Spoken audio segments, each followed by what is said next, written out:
So just to get kind of through the last couple things, you've heard a lot about the hopes and the reasoning behind the conference, but now looking at the specifics, who's going to be talking, what people are going to be talking about, who are the two people that or conference speakers or panels that you're most interested in. Just give us your sneak peek of who you're really curious to hear from. Who would like to start? I can go first, and I confess that I'm cheating a little bit because I'm going to name groups of people, but they're speaking together. And I feel like I could name every single one of our speakers here, but I will just highlight one of our evening offerings, evening for the East Coast, will be with a group of folks who were involved in creating the documentary, The Prison Within. And there's information on the conference website about how you can view this documentary before the conference. We invite and really encourage you to do that. It's an amazing just lens into what these restorative practices and trauma healing processes can look like inside of prison. And some folks from the cast of the documentary, as well as director of the Insight Prison Project, who's Catholic himself and just incredibly inspirational, and the filmmakers will be coming together for a discussion with you all about the film. So I encourage you to watch that in advance and join us for that discussion. And the other that immediately came to mind was the incredible story that we're going to hear from the Gromare and McBride families, along with their facilitator, Sujatha Baliga, an amazing leader in this field, and the process that they went through together as families after Anne was killed by Connor in 2010. So please, it's just tidbits, but I hope that you will join us for these and all of our amazing speakers. Great, thank you. How about you, Fred? Boy, I was sharing with the group earlier here that how difficult it was to say which one my favorite one was. And I had a couple, but probably historical harms and reparations. Caitlin had mentioned earlier about how the systemic issues that we need to deal with, that there's a culture out there oftentimes that wants to use sometimes punitive or even sometimes violent ways of how things are dealt with, which is not what restorative justice does. And I mentioned too that there's a lot of the people that I work with as well, there's usually reasons that they're acting out the way they are. There's usually a history there. So there's a history from each individual, and there's also a history from us collectively as a nation, as a world, however we want to look at it. And I think we really need to look into that, and we need to know, I always ask the question, why are people harming people? Why a little baby doesn't just get born one day and decide that they're going to go out and harm people. Something happened maybe along the way. And oftentimes there are larger things that's happening through genocide or other types of larger issues. Some of these things are hard to look at, to talk about, to even want to think about, but we really need to break those open, and we need to talk about that and look at it, because it happens not only on a large scale, but also on an individual scale and smaller scales. So I think that's the one I'm looking most forward to see what I can learn from that. Yeah, no doubt.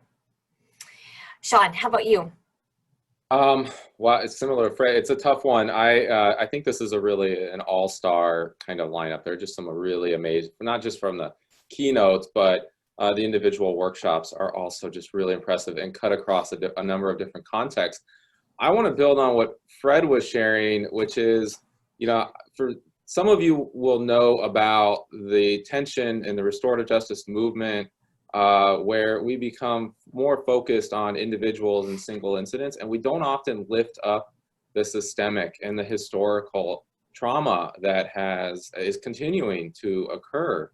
And so one speaker who I think just does a brilliant job of dissecting this for us is Danielle Sered. And I am very much looking forward to seeing her speak. If you don't know Danielle, she recently authored a book called Until We Reckon. It's one I would highly recommend. I think it changed a lot of the ways in which I approach restorative justice and my understanding of our current justice system and what it does to people, in particular communities of color, historically and currently.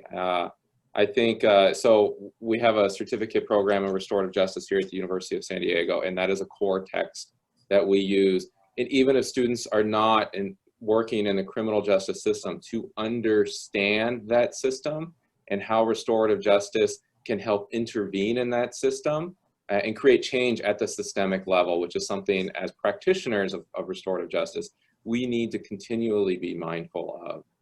We do great work individually and with single incidents, but if we're not trying to address the systemic challenges in our society, then we're stopping short of the potential. So Danielle Surratt is clearly one that I would highly encourage everyone to visit and check out our book. The other one, I mean, I'm just, not just because he's a close friend of mine, but David Karp here at the University of San Diego, I think does some wonderful work. Scholarly has brought restorative justice into the mainstream within higher education. And I think that higher education is just a critical context in which we start to use restorative justice more and more.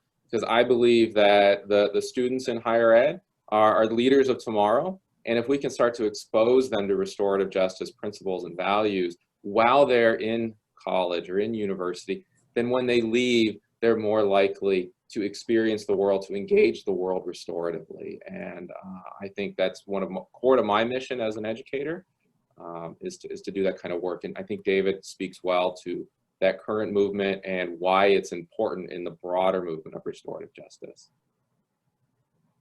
Thank you, Sean. How about you, Ilaria? Who are you thinking about? I'm thinking in Howard Zehr. He is one of the first one in the US that started to putting together the collective wisdom and knowledge about restorative justice. And he is known as the grandfather of restorative justice because he's in the field since the 1970s. And he's a prolific writer, but one of his books, Changing Lens, gave me a very different perspective and meaning to transformative experiences that I had in the past in my life, especially those that I had in South America. And so I heard him speaking several times and I never get tired of it. So I really looking forward to it. And the other one is Father Greg Boyle. He's a Jesuit from Los Angeles, living in Los Angeles. And that he took a very incredible approach to gang members, which the incredible thing that he treats them like human beings. And he respects their dignity and their holiness. So 30 years ago, he founded Homeboys Industries to employ and train former gang members. And in a smaller scale, I have a similar experience with former gang members in Colombia. Yeah. And so I'm looking forward to hear from him. Yes, yes. Well, these are all incredible speakers and topics, and we can't wait to engage them. We're going to move really quickly. We're at time, but we do have a couple of more things. So if you can hang on the line just for a second, we want to give you some practical information. Registration has been extended. So please, if you haven't already registered, register today. It's open till October 22nd, next Thursday. So there's a little time to work with. Because you came to this sneak peek webinar, we want to offer you a discount. Seems only fair. So if you register on the website, and Leslie has put that in the chat for you, you can click right there. You can go to catholicsmobilizing.org, and it's right on our homepage as well. But when it gets to the point where you're registering and you're going to pay, just put in sneak peek for that 20% off. We still have scholarships available, and we do want to make group rates still available. We have a number of delegations of ministries from all over the country coming. And the only requisite is that your group has 3 people or more. And then it will be, instead of the $99 per person, it will be $35 per person. And you can check on the website and kind of walk through the process to get hooked up with the group rates as well. So I think we're about there. I think there was a couple more questions. Let me just be sure. I know someone asked about The Prison Within. Doug, you can watch it on any number of streaming platforms, The Prison Within, and you can also contact us for more information. But if you click on the place in the website where it talks about the movie, you can see which platforms are hosting the film, and it's definitely worthwhile seeing. We are so glad that you were here. We thank you for your time. We hope to see you on October 27th. Let us know if we can help you in any way. And we really do hope you'll join us. Thanks to these wonderful panelists, and hope to see you all soon. Thank you. Bye. Take care.